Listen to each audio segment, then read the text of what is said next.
all again and welcome back. This is the second video today. Jeez, I don't post for about a year and now all of a sudden I'm making 2 or more videos in one day. That's foreshadowing, there's going to be another one, mind you. Anyways, for this video I am going to be talking to you about the possibilities for the PS5 exploit and what we're looking forward to, I guess. So if we have a look at what's recently been released, I also just made a video about it, but essentially there's been a release on the PS4 scene for the 9.00 firmware, and this one here tells us about the new jailbreak that's been dropped.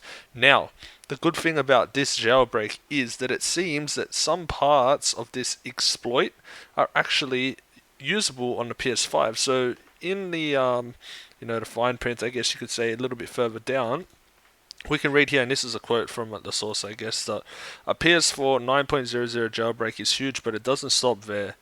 I'm not sure how you pronounce his name, I'm not even going to try, but I'm just going to say that he has stated that the kernel exploit also impacts the PS5. This could actually be a bigger piece of news than the PS4 jailbreak itself, and we'll be sure to follow up on that as soon as we have more details. For now, the PS5 exploit is not implemented yet.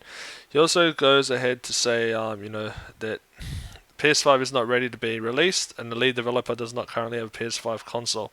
Now, the rest of this isn't really related to the PS5, so let's have a quick chat about the PS5 and what this could mean. Now, based off past history, I'm going to say, and I'm just taking a guess here, but I'm going to say that it is very unlikely that we will see this in the near future, and that is because developers usually like to have some sort of jailbreak or entry point open to them which has not been patched yet. So unless this has been patched, it's more than likely they will not release it, because they want to keep their door open for, investigating and stuff like that. And this is something that we have seen in the past. So if that's the case, don't expect to see this exploit drop anytime soon. But on the other hand, it is also possible that the developers might not actually release this because they obviously don't want the PS5 to suffer from losing sales in games and stuff like that, because obviously we all know what happens once this drops. There'll probably be a lot of people trying to start pirating, and unfortunately that's what causes issues with these things, because the majority of the community that actually wants to use it for homebrew and stuff like that, or modding or whatnot, they get affected by the people that are pirating games, because obviously ultimately Sony will be losing money, and Sony's developers obviously don't want to publish for a platform where they're not going to make money because people are just going to steal their games. So that's why the developers might be holding off on releasing it for the PS5. But we can also see here that he said that this is only the kernel exploit. So while a kernel exploit is a lot harder to get than a WebKit exploit, it looks like you will need a WebKit exploit, and I'm not sure if there is a current WebKit exploit available for the latest firmware on the PS5, or whatever firmware this one's been tested on, to say the least.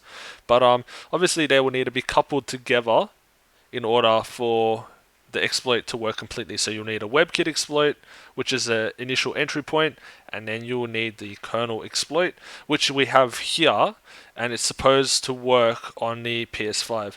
But yeah, maybe we'll be surprised, and these developers will actually release something in the coming future. But as we can see, there's a lot that needs to go into this. So as of yet, there's been nothing publicly released for the PS5 in terms of a jailbreak. So there's a lot of development to be done once the initial release is made, to actually get it to the point where it's like the PS4, where we can start to see homebrew enablers, package managers, package installers, and other things like that, like even FTP software. All of that does take some time, and I think that considering that they're based off a similar architecture, it might be a little bit easier to port stuff to the PS4 as in comparison to the past when things were coming from the PS3 to the PS4. So yeah, time will tell at this point in time. We currently don't have anything public, and I personally don't know if there will be anything released anytime in the near future, but it looks like at this point in time they are waiting for what they call a lead developer to actually obtain a PS5 console so that he can test some stuff, and there'll be lots and lots of testing going on in the background before anything is posted. I'm going to take a stab and predict, if anything, the earliest will be mid to late 2022.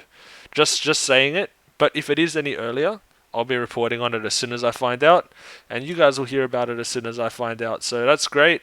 We can look forward to that.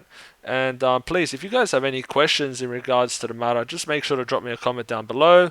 I'm more than happy to answer. Or if you guys want to just have a chat about what's going on, maybe you have some opinions, feel free to drop them down below. I'm always up for a quick chat. I reply to pretty much every comment I see. So yeah, just reach out to me and we'll see how we go. Anyways, stay safe, guys. Merry Christmas, Happy New Year, and I'll catch you all in the next video. Peace.